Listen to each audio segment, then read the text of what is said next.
Clap it up for Alex Torra, the director.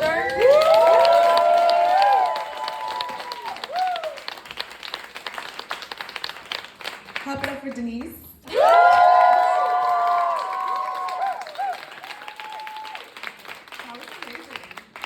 Who came in here and was like, I'm gonna be laughing so hard tonight. Yeah, beautiful. Congratulations.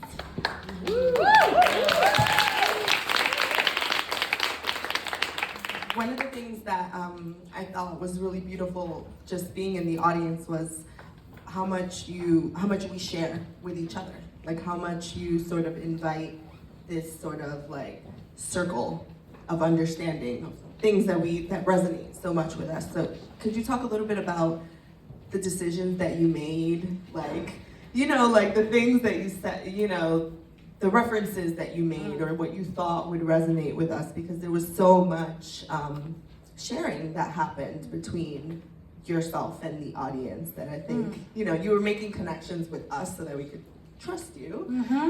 And there was this memory sharing that was happening like from the moment you came out to the moment that you left the stage. So I would love to hear about those decisions. Yeah, there was first of all, thank you for being here, and all of you for being here. And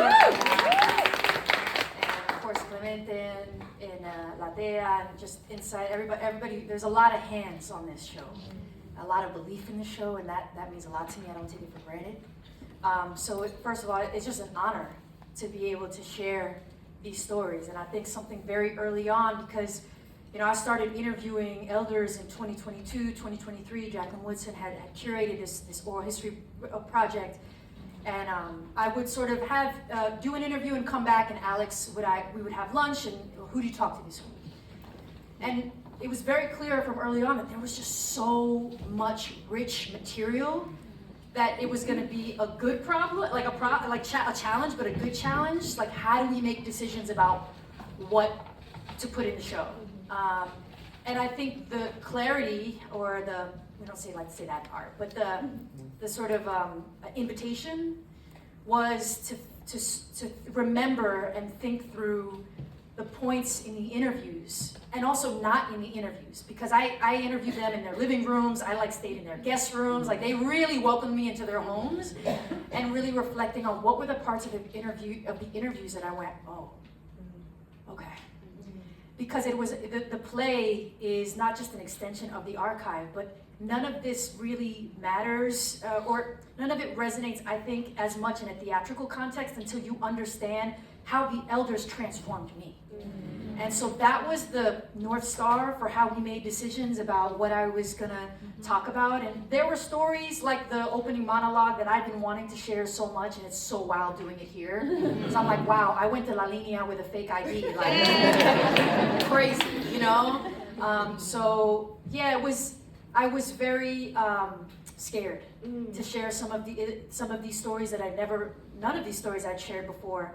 But I felt really safe enough to, and I think it just speaks to my collaborators inviting me into that, to kind of go there. If we're gonna do this, let's do it. Yeah, I think it comes through so beautifully and so powerfully in your words and in the choices that you make and in the things that you pull out. I think it's really visible, the relationship that you've had with your interviewees. Early on, we talked about like the types of sort of stories that queer histories get pulled into, right? So there's either I came out, or like, let's say in the case of a coming out story, there's like, I came out and I was rejected and I was disowned. This was Libby's fear, right? And then there's, I came out and it was all good, like it was all love. And you sort of, you know, you pull out stories that are so, that occupy a whole nother third space of complexity. I'd love for you to talk a little bit about that decision to sort of not create a binary between the stories that you were telling, and sort of just explore this other really complicated space that a lot of us, I'm sure, are journeying through. Yeah, that's a great question. I feel like poetry, as a poet, like poetry taught me how to invite the mess, and I couldn't write anything different. I just had to sort of share my truth, but sort of in the writing of it, And as I'm starting to think about, okay, how do I frame the show? Like, what's the show like about? What are the threads in this show? I realized I like wrote the description of the show like 1,000 times because I was trying to put something in a neat box that was not neat. And it actually felt really liberating when I would talk to like my collaborators and my friends, and like we even talked about like the show and just the journey. When I talk about where I was coming from, that my experience was like, what does it mean to have a mom who loves you and is never gonna leave you? And that was never my fear, to be kicked out. But who maybe not is needing, you know, time to learn the language to love you. And also that I'm learning the language to love her. And that felt more interesting to me. And that's kind of, but I noticed in a lot of queer storytelling, first of all, a lot of it is whitewashed. So our stories are not even included, but there's that binary in a lot of queer storytelling that was puzzling to me because a lot of my friends it shifts, it changes over time, right? So yeah, well, I think you queered it, what you did, right? Right. Let's just make it how it is. I love that. Something that you did, or that you invite us to do, I think, in the choices that you make and in the stories that you're telling, is to find a way to place ourselves inside of queer history, right? Could you talk a little bit about what does that mean to you, and why do we need to do that? Why do we need to place ourselves in the lineage and the legacy?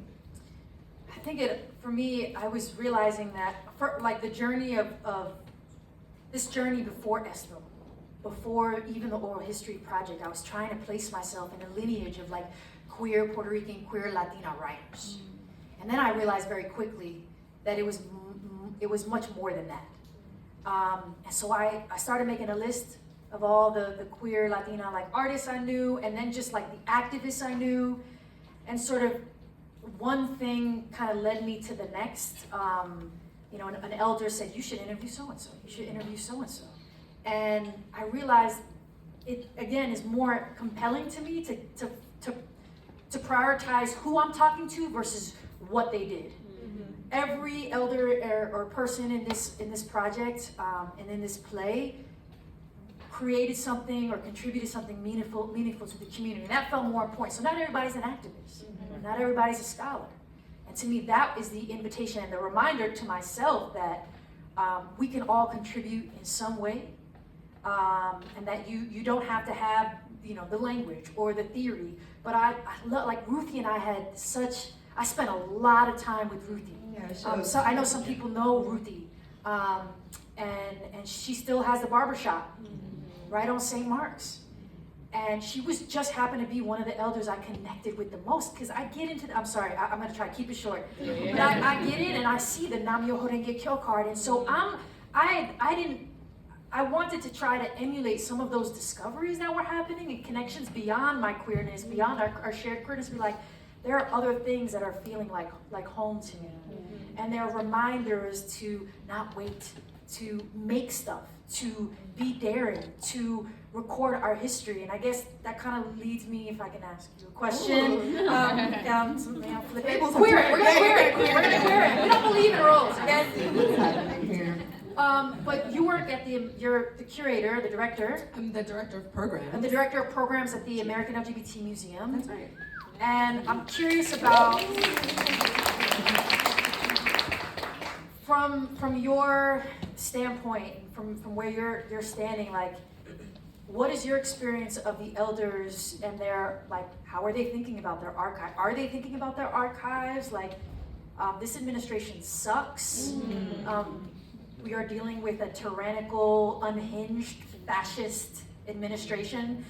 The views of Denice are not the views of any of the sponsors of Project. I hope they are. I hope they are. That's the invitation, right? So yeah, what has it been like from your viewpoint, working with elders and talking to them? I mean, I think what you're doing is so important. It's something that we talk about all the time. I've been at the museum for 2 years, and it's maybe the thing that comes up the most, right? Is like, what are we gonna do about the archives? What are we gonna do about, I have 100 boxes of tapes in my basement, or I have all of the pins from every march I've ever participated in my closet. And people are really afraid. I think there is an urgency with age that comes with age about what's going to happen to the stories that are part of those material objects. Who cares? Who even cares enough to document? And also then there's this contentious sort of, is digitization really the solution to things, right? So once we put objects online, there are other layers of threat and visibility, and right, we need to talk a little bit about that too. But it is something that comes up really often at the museum. We just wrapped a program, my colleague is here in the audience with me, we just did a program called Queer Legacies Project, and it was a response to this need, right? So we were hearing folks say, what's gonna happen to the archive? What are we gonna do about my archives? What's gonna happen to my stuff? And we developed this 4-part workshop series with SAGE and with the Feminist Institute, and invited queer elders to bring their material objects, and we would support them in digitizing them, right? So we did a cycle at the Edie Windsor Center. We invited guest archivists to come teach people, what is an archive? Do I have an archive? Why is it important? How do you tag it? All the things that are sort of basic 101 for really empowering folks to take it into their own hands, which I think is something that you are teaching us to do. This was sort of the answer to your last question that you offered us, is just figure out who has that important story that resonates with you, record it, write it down, value it, put it in a play, put it in a poem, put it in a love song, and someone will inherit it, and that is how our stories live on, right? So yeah, it's something that we think about a lot, and it is really urgent and important. Just to jump on that, two things that come to mind. One is I got a text from one of the elders who are not in the play. She lives in Orlando, and I was talking to her because I think I can say this. A lot of the elders are coming tomorrow, and they've not seen the show, and not all the elders I interviewed are in the show. But I was talking to one, and she texted me, and she was like, I don't know how to feel about tomorrow. You live your whole life not thinking you're particularly special. And then someone like you comes along and shines a light, and you look at yourself so differently. And I was I just had chills. And the second sort of thing I want to say that you made me think of is that history isn't so far away. Because there were elders that they were referencing friends. Ada, I can share that. Ada referenced a friend in that Rusty story, and then called me and said, can you please take it out, because when she was alive, she was not out, and I don't want to disrespect her. And so we took out that name from everything. And and so there are moments like that, and also there are other elders that I talked to who wrote under pen names, and they were having really difficult discussions, and thank God for the folks at Insight who really held those conversations and intimate conversations around what name do I put down on this archive? Do I put down my pen name, or do I put down my real name? And that particular elder was like, they kill Harvey Milk. I gotta think about this. That's right. So it reminded me that it's not far away. Yeah, you talked a little bit about that too. I mean, and you mentioned it with the Marias, right? It's when we refuse to name ourselves, that is an intentional choice, right? And then, but we couple that with the fear of erasure and never knowing, right? So did that come up in your interview process? Did that come up as you were developing your own work? That idea of naming yourself for safety and choosing a different name and anonymity, what were the conversations you were having with folks around that, if any? Yeah, I mean, it's sort of a little bit what I talked about, but there was the reason that there is so much bouncing in this. I'm bouncing between my story and the women and the elder stories is because they would say something and it would remind me of something that I had buried really deep, and it excavated it for me. And so it's how do we activate all of that on stage?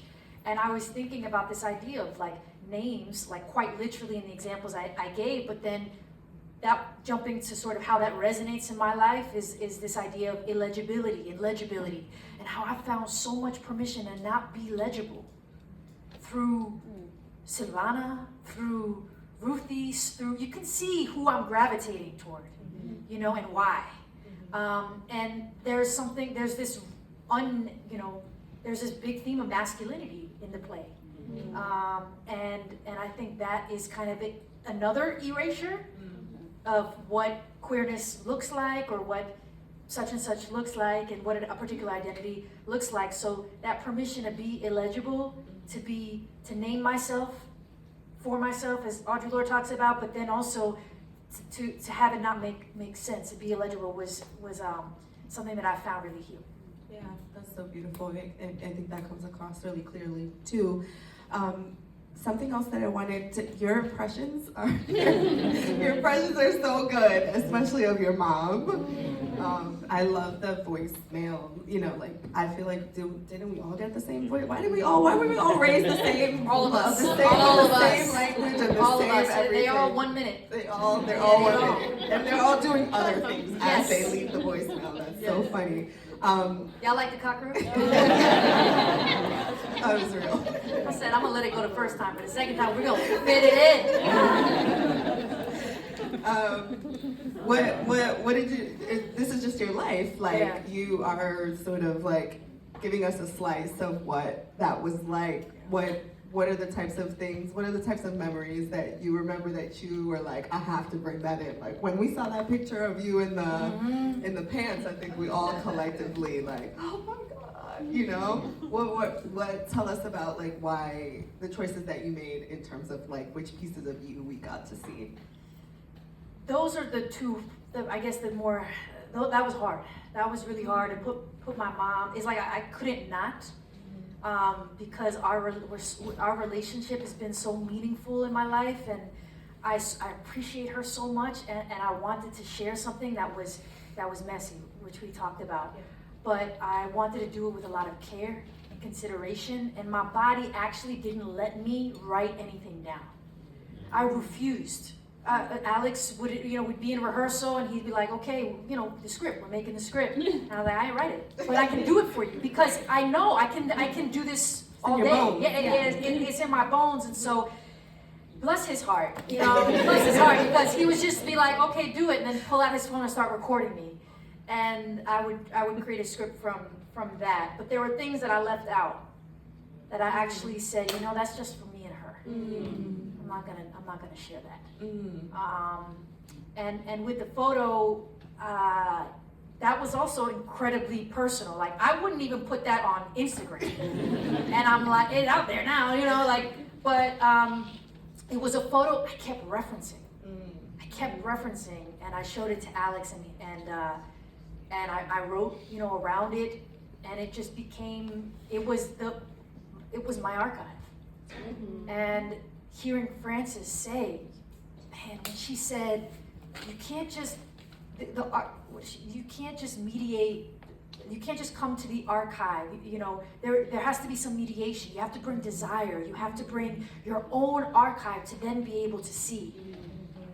Those words were just rattling, and so I started to think, okay, what is my living archive? What are the things what are the ephemera or the voicemails, which to me live in my phone as ephemera, that we can sort of share on stage, because it felt like it was just time for me. Yeah, it just felt like it was time. You had to make an offering in order to open the archival portal, and you did. I'm gonna. Okay. You can have that. Okay. Don't unlock more now. Don't unlock more. I like that. Denice Frohman's Esto No Tiene Nombre. Part 2. What do you want to leave us with? Like, what is the call to action? Like, being an archivist is I wonder if you even see yourself in that way. Do you name yourself as an archivist after this experience? So that's a 2-part question. Okay. I guess I'll answer the first one. it feels very good, I hope I can say this, to share the work and feel like it spoke for itself. I feel like I don't have anything specifically to say, but I guess, okay, I do. I lied. I think at the end of the day, I hope that this is a living an invitation to interview your elders. Your Black elders, your Indigenous elders, your disabled and differently abled elders, you know, your whether they're your chosen family or your bloodline, like, to not wait. If you're gonna go take that trip down to Florida, or you're gonna go take your kids to see your family, you know, in Puerto Rico, or to, you know, wherever, pull out your phone and say, you know, to your titi, like, can I just record you? Can we just talk about, you know, what's something that you wish you had known when you were younger, and, you know, anything. And I'd love to actually hear what you have to say in terms of an offering. And yeah, I think to me that's the biggest invitation. That's my hope. Yeah, I love that so much, especially because I think you're like, history is not that far away, right? Like we're living inside of this timeline. And even when you were like escuelitas, right? Like all the things that we were hearing for anybody who went to any of those spots, we're like, damn, that don't exist no more. Like, right. So when you like give breath to the thing that used to be, you like make it alive. You make it alive again. Oh, you were trying to take that one too. Very good. Very smart. You know, Tell me more. So I feel like recording or telling the oral history, or like recording it, also reanimates the things that used to be, and that's so important. I feel like that is why we place ourselves, or how we learn to place ourselves within the queer history, right? Can I ask you a last question? How do you get around, because when we come to our family members and our elders for the stories or for the recipes, they try to come up off it. So how do you get around that? I feel like you know how to finesse this, right? I feel like you just ask different questions. Yeah. Sometimes I feel like I ask a question, like I remember asking my mom, like, do you ever, it's so funny that I'm wearing this head wrap, because she used to be like, your grandma always wrapped her hair like that. I never learned how to do it, so I never did it. I don't know how to do it. It's almost like I skipped a generation, right? And I was like, oh, like, that's so interesting. Tell me more about how she used to wrap her hair. And like, the more she said about the hair, the more I was like, oh, so maybe she had like Haitian root. Maybe there was something there, or was she a santera, or like, was this part of a ritual or something? I just feel like Latinos, you gotta get like sneaky with the story. So I think that the subway tape is live, and maybe ask when they're doing something else. That's a good one. So when they're lavando or cocinando, just sneak it in. That's how you do it. That's how you get the archives. You heard it from us. You're amazing. Congratulations.